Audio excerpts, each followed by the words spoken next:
शांति। दूरादेशी बाप संगम युग पर आकर हम आत्माओं को आत्मा के भिन्न भिन्न वर्णों की स्मृति दिलाते हैं और साथ साथ ये भी शिक्षा देते कि अब 84 जन्मों का इस कल्प का चक्र पूरा होता है, अब वापस घर जाना है।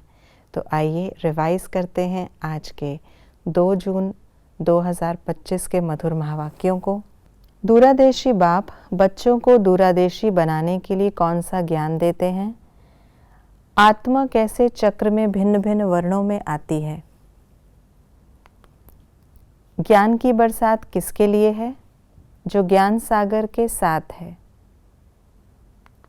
किन 2 बातों पर खेल बना हुआ है?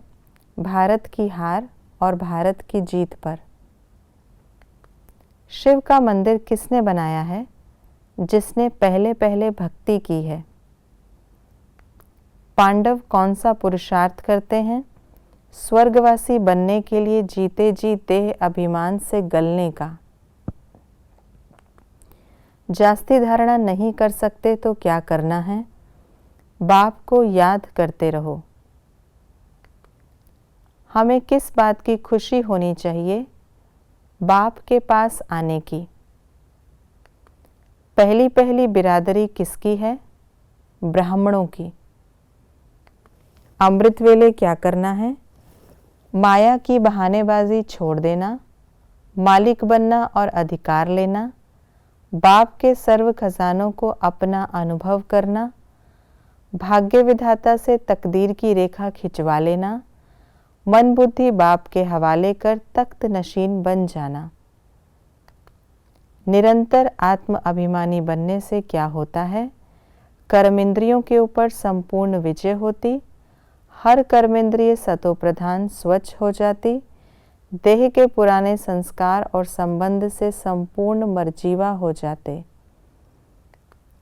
किसको क्या कहा जाता है? पवित्र को देवता, पवित्र देवताओं को श्रेष्ठ, लाडले बच्चों को नूरे रत्न, सच्चे सच्चे ब्राह्मणों को भ्रमरी, बाप को ज्ञान सागर नॉलेजफुल।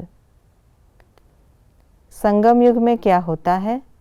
हम लक्ष्मी नारायण बनते, प्रैक्टिकल में राइट बात देखते, हम पुरानी जुत्ती छोड़ने का पुरुषार्थ करते, रावण पर जीत पहनकर जगत जीत बनते, हम कीड़ों को आप समान ब्राह्मण बनाते, अविनाशी आत्माओं को अविनाशी बाप पढ़ाते, आदि सनातन देवी देवता धर्म की स्थापना होती।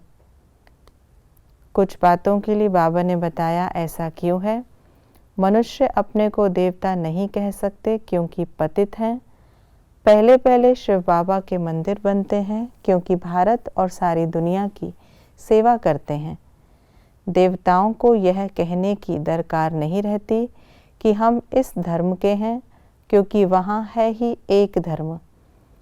अमृत वेले वरदाता भाग्य विधाता से जो तकदीर की रेखा खिंचवाना चाहें खिंचवा सकते हैं क्योंकि उस समय भोले भगवान के रूप में लवफुल हैं। आज की मुरली के अनुसार कॉन्ट्रास्ट की बातें इस प्रकार हैं। मनुष्य पतित हैं, देवताएं पावन हैं। सतयुग आदि के समय पवित्र धर्म था, इस समय अपवित्र धर्म है। सतयुग को पावन दुनिया कहा जाता, इनको पतित दुनिया कहा जाता। रावण राज्य में राजा विक्रम का संवत होता। याद में रहे विक्रम विनाश होने से विक्रमाजीत संवत शुरू होता। हमें किन बातों की धारणा करनी है? निस्वार्थ सेवाधारी बनना, इस पुरानी जुत्ती से ज़रा भी ममत्व नहीं रखना, अपने को आत्मा समझ एक बाप को याद करना, जीते जी देह अभिमान से गलने का पुरुषार्थ करना, सच्चा ब्राह्मण बन कीड़ों पर ज्ञान की भूं भूं कर उन्हें आप समान ब्राह्मण बनाना। ये थी आज की मुरली की विशेष बातें।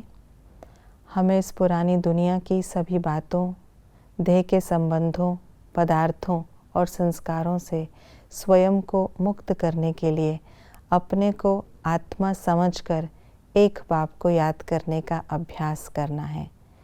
ओम शांति।